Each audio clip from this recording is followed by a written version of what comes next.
आप सभी से अनुरोध है कि कृपया ऊपर दिख रहा क्यूआर स्कैन करके हमें सपोर्ट अवश्य करें, क्योंकि इस समय हमारी रीच रिस्ट्रिक्टेड है और हम पूरी तरह से इलेक्शन के कवरेज में अपना समय और अपना धन इन्वेस्ट कर रहे हैं। नमस्ते, मैं हूं संजय दीक्षित और आप देख रहे हैं दी जयपुर डायलॉग्स। पंजाब का चुनाव पूरी तरह से पलट गया और पंजाब का चुनाव पलटने के पीछे एक ऐसी घटना है जिसके लिए कोई भी पार्टी उत्तरदायी नहीं है, जिम्मेदार नहीं है, रिस्पॉन्सिबल नहीं है। जी हाँ, आज बाबा राम रहीम को एक हत्या के आरोप से बरी कर दिया गया। उनके पुराने एक्स मैनेजर रंजीत सिंह की हत्या के आरोप से उनको मुक्त कर दिया गया और यह आदेश जारी किया पंजाब और हरियाणा हाई कोर्ट चंडीगढ़ ने। आप सोच रहे होंगे कि इसके बाद संभवतः बाबा राम रहीम जी हैं जो वो छूट जाएंगे, लेकिन छूटेंगे तो नहीं अभी, क्योंकि उनके ऊपर 3 गंभीर केस चल रहे थे। उनमें से एक केस ये था, इसके अलावा एक पत्रकार की हत्या का केस और है और एक 2 बहनों के रेप का केस और है। 2 केस और हैं जिनमें उनको सज़ा मिली हुई है और उनकी जो अभी अपील है वो लंबित है। लेकिन इस केस में उनको पूरी तरह से संदेह का लाभ देते हुए छोड़ दिया और उन्होंने जो भी सीबीआई कोर्ट में जिन एविडेंसेस के आधार पर, जिन प्रमाणों के आधार पर उनको दोषी ठहराया गया था, उसको पंजाब और हरियाणा हाई कोर्ट ने पूरी तरह से संदेहास्पद माना।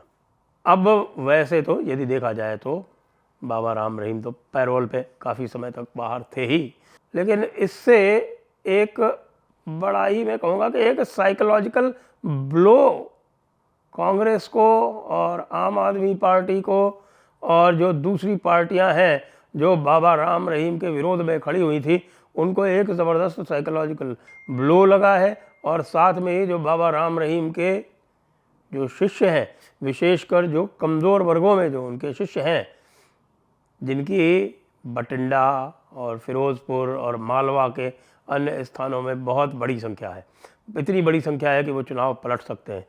इनका इतना प्रभाव हुआ करता था एक समय पर, जब ये सारे के सारे, चाहे वो कांग्रेस के कैप्टन अमरिंदर सिंह हों और चाहे भारतीय जनता पार्टी के मनोहर लाल खट्टर हों वो हरियाणा के चुनावों के लिए, और चाहे अकाली दल के लोग हों, ये सारे के सारे जो है वो बाबा राम रहीम को एक प्रकार से अपने फेवर में करने के लिए एड़ी चोटी का जोर लगाते रहते थे।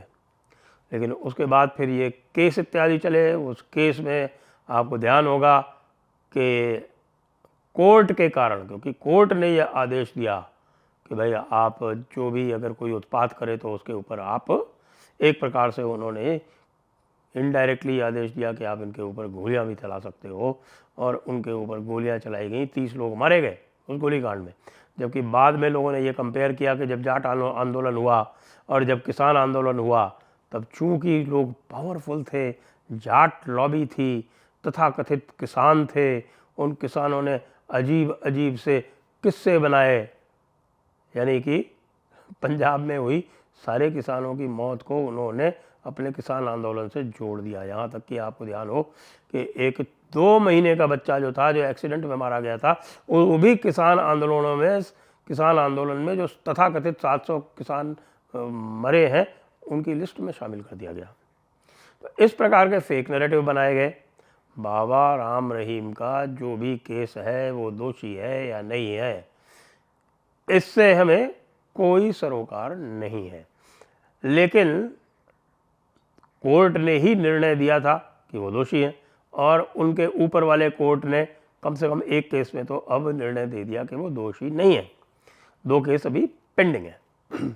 लेकिन उनके जो अनुयायी हैं, उनको जिस प्रकार से ये पंथिक कम्युनिटीज़ ने और दूसरे जो शक्तिशाली वर्ग हैं, जो शक्तिशाली कुनबे हैं, उनकी ओर से जिस प्रकार से प्रताड़ित किया गया, वो निश्चित रूप से स्वीकार्य नहीं है। अब आप देखें, मैंने आपको बताया कि कहाँ कहाँ इसका असर पड़ने वाला है। पंजाब में दलित कम्युनिटी जो है वो इस समय भारतीय जनता पार्टी की तरफ आकर्षित होती दिख रही थी। लेकिन अब ये जो निर्णय आया है, इसके बाद में जो भी संदेश आ जाएगा, अभी 3 दिन हैं चुनाव के, 1 जून को चुनाव है पंजाब में और चंडीगढ़ में भी चुनाव है। ये 13+1 ये 14 सीटें हैं और हिमाचल में 4 सीटों पर चुनाव है। हिमाचल में इस प्रकरण का कोई विशेष प्रभाव नहीं है, वो तो अपने ही मुद्दों पर लड़ा जा रहा है। और उनमें सबसे बड़ा मुद्दा इस समय अब बिल्कुल स्पष्ट हो चुका है कि मुद्दा जो है वो मोदी ही है और लोग मोदी के फेवर में या मोदी के अगेंस्ट में मत डाल रहे हैं। और ये भी स्पष्ट हो चला है कि जो भी कुछ और था या नहीं था, लेकिन भारतीय जनता पार्टी की जो संगठनात्मक क्षमता है उसके कारण भी कहीं पर यदि थोड़ा बहुत रोष था भी तो उससे निपट लिया गया है। और निश्चित रूप से जो पिछली बार जो संख्या थी उससे तो अधिक ही भारतीय जनता पार्टी की आ रही है और उससे अधिक एनडीए की भी आ रही है।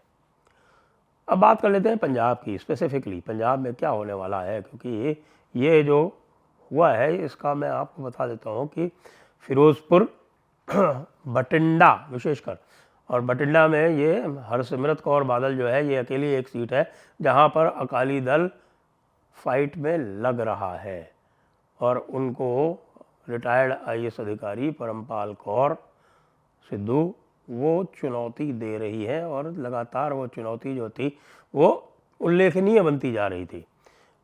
लेकिन अब बठिंडा में, क्योंकि बठिंडा हिसार के बिल्कुल लगता हुआ है, तो बठिंडा में इसका बहुत असर पड़ने वाला है। असर इसका संगरूर में भी पड़ेगा। हालांकि संगरूर में जो कैंडिडेट है वो भारतीय जनता पार्टी का वो इतना अधिक शक्तिशाली नहीं बताया जा रहा है, लेकिन 2 दिन में मैं आपको ये बता दूंगा ग्राउंड से रिपोर्ट जो भी आती है उसको देख के कि ये बाबा राम रहीम के रिहा होने का असर क्या संगरूर पर भी पड़ जाएगा। बठिंडा पर तो निश्चित पड़ेगा और पटियाला पर भी पड़ेगा। आखिरकार पटियाला भी तो मालवे में ही है और बाबा राम रहीम के अनुयायी जो बाकी में भी है, वैसे भी जलंधर, लुधियाना, होशियारपुर और गुरदासपुर, इसमें तो वैसे भी एज भारतीय जनता पार्टी को दिख रही है आज के दिन, तो इसमें भी इनको तुरंत फ़ायदा मिलने वाला है। बाकी रही बात अमृतसर की, तो अमृतसर में आपको पता है कि जो वहाँ पर तरनजीत सिंह संधू जो लड़ रहे हैं वे एसजीपीसी के फाउंडर तेजा समुद्री जी के पोते हैं। तो अपने बाबा के वंश के होने के कारण उनको तो उसका लाभ वैसे भी मिलना था, तो थोड़ा बहुत पंथिक वोट भी उनकी ओर जा रहा है, हिंदू वोट पूरी ओर तरह जा रहा है और तरनजीत सिंह संधू जो है वहाँ पर बहुत तेज़ी से आगे बढ़ते हुए दिख रहे हैं। जीतेंगे या नहीं ये हम आपको पोलिंग के बाद बताएंगे, लेकिन ये निश्चित बात है कि वो भी वहाँ पर फाइट में है। तो अब आप सोचिए कि पंजाब और हरियाणा हाई कोर्ट के इस एक कदम से परिदृश्य कितना बदल गया है। मैं ये कहूँगा कि इस परिदृश्य में लगभग 20% का परिवर्तन आया है और 20% के परिवर्तन से यह कदापि संभव है कि भारतीय जनता पार्टी 5-6 सीटें यहाँ पर जीत जाए। यदि 5-6 सीटें भारतीय जनता पार्टी जीत जाती है पंजाब में, तो आप ज़रा कल्पना कीजिए कि इसका आगे जाकर क्या परिणाम होने वाला है। आप ध्यान करें, 2014 में आम आदमी पार्टी नाम की एक नई पार्टी आई थी, उसने 4 सीटें जीत ली थी पंजाब में और वो 4 सीटें जो थी उसके कारण एक पूरा नया उफान, एक नया बवंडर पंजाब में उठ खड़ा हुआ, जिसका अंततः परिणाम ये हुआ कि 2022 में जाकर पंजाब में आम आदमी पार्टी की सरकार बन गई। भारतीय जनता पार्टी यद्यपि बहुत पुरानी पार्टी है पंजाब में, लेकिन वो कभी भी अकेले नहीं लड़ी, वो सदैव अकाली दल का पिछलग्गू बन के लड़ती रही और अकाली दल का पिछलग्गू बनने के कारण जो भी पंथिक राजनीति के, खालिस्तानी राजनीति के, खाड़कूपने के जो भी विरोधी थे वो कांग्रेस के पास जाते रहे, कांग्रेस को वोट करते रहे, क्योंकि कांग्रेस जो थी वो पूरी तरह से खालिस्तान के खिलाफ खड़ी थी। आज राहुल गांधी के चलते कांग्रेस का स्टैंड जो है वो पूरी तरह से डाइल्यूट हो चुका है। कैप्टन अमरिंदर सिंह जो खालिस्तान के विरुद्ध सबसे बड़ी आवाज़ थे वो अब भारतीय जनता पार्टी में जा चुके हैं। इसलिए अब एक स्वाभाविक जो पड़ाव है एंटी खालिस्तान वोट का, एंटी पंथिक वोट का, जट सिखों की डोमिनेंस के विरुद्ध जो आवाज़ें उठती हैं उनके वोट का, तो उनका जो स्वाभाविक पड़ाव है अब भारतीय जनता पार्टी है। उसमें राम रहीम की रिहाई जो है वो एक कैटलिस्ट का काम करेगी। इसलिए पंजाब के चुनाव पर बहुत ही निकट दृष्टि रखें। पंजाब के चुनाव जो हैं वो जिस प्रकार तेलंगाना और उड़ीसा में एक बिल्कुल, और तमिलनाडु में एक बिल्कुल नया धरातल बनाने जा रहे हैं, वैसा ही संभवतः पंजाब में भी होने जा रहा है।